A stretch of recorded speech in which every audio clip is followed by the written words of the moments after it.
राधे राधे दोस्तों, कैसे हो आप? आशा करता हूँ कि आप सभी खुश होंगे। उस परमात्मा से यही प्रार्थना करूंगा आप हमेशा खुश रहे, मस्त रहे और मगन रहे।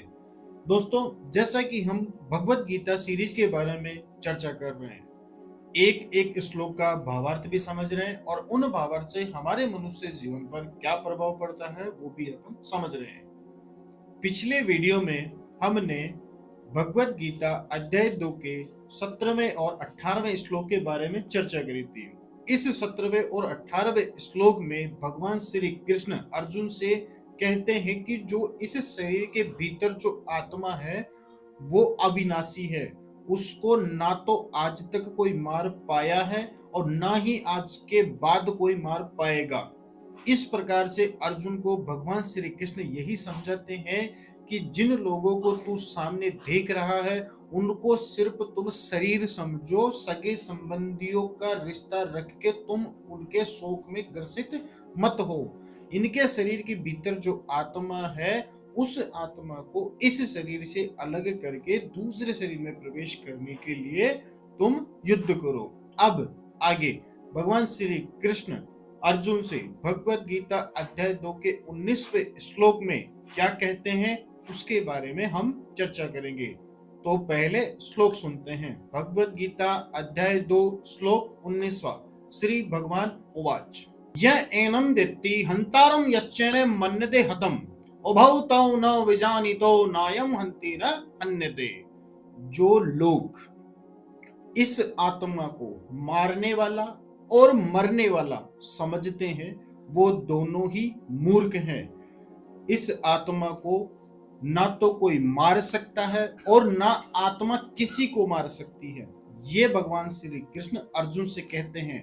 अब मनुष्य इस श्लोक से, इसके भावार्थ से क्या समझते हैं वो अपन समझते हैं। जैसे कि ये मनुष्य शरीर है, अब आप इस मनुष्य शरीर से किसी को चोट भी पहुंचा सकते हैं और इस मनुष्य शरीर को चोट लग भी सकती है। एक्सीडेंट हो जाएगा, आपके चोट लग जाएगी, किसी और के आप थप्पड़ भी मार दोगे। तो सिर्फ और सिर्फ ये सिर्फ शरीर का कनेक्शन है कि जो शरीर में चोट लगी है वही चोट सामने वाले के शरीर में लगी है। इस आत्मा को कोई भी चोट नहीं लगी है। लोग सोचते हैं या फिर उनके बोलने का उच्चारण भी कभी कभार ऐसा होता है, जब उनको कोई बात का आघात पहुंचता तो बोलते हैं कि मेरी आत्मा को तुमने ठेस पहुंचा दी। कभी कभार वो ज्यादा ही डिप्रेशन में चला जाता है तो वो ये भी सोच लेता है कि मेरी आत्मा को इतनी जबरदस्त चोट लगी है कि मेरी तो आत्मा ही मर गई।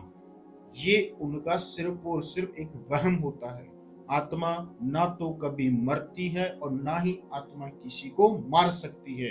इसे श्लोक से मनुष्य जीवन पर क्या प्रभाव पड़ता है वह भी अपन समझते हैं। दोस्तों, जैसे कि हर एक मनुष्य को सपना आता है, उस सपने में कुछ अनहोनी भी हो जाती है या फिर आप किसी जल में डूबते हुए भी नजर आते हैं, आपका एक्सीडेंट भी हो जाता है, आपकी मृत्यु भी हो जाती है। तो उस स्वप्न से इतनी रूह कांप जाती है, एकदम डर लगने लग जाता है कि यार ये स्वप्न में हो गया, लग ऐसा ही रहा है जैसे कि वो हकीकत में हो रहा है। लेकिन जैसे ही हम सपने से जागते हैं तो हमें वो महसूस हो जाता है कि हमने तो सिर्फ और सिर्फ एक सपना देखा था।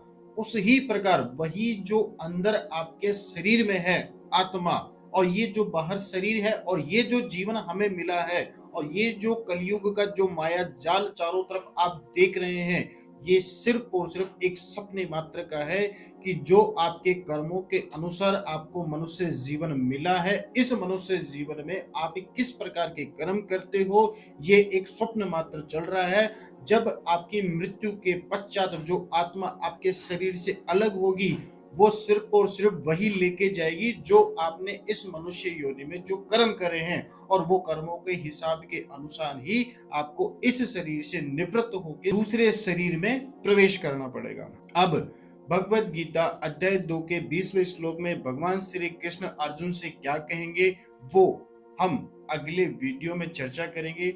बने रहिएगा चैनल के साथ। फिलहाल के लिए इतना ही। राधे राधे।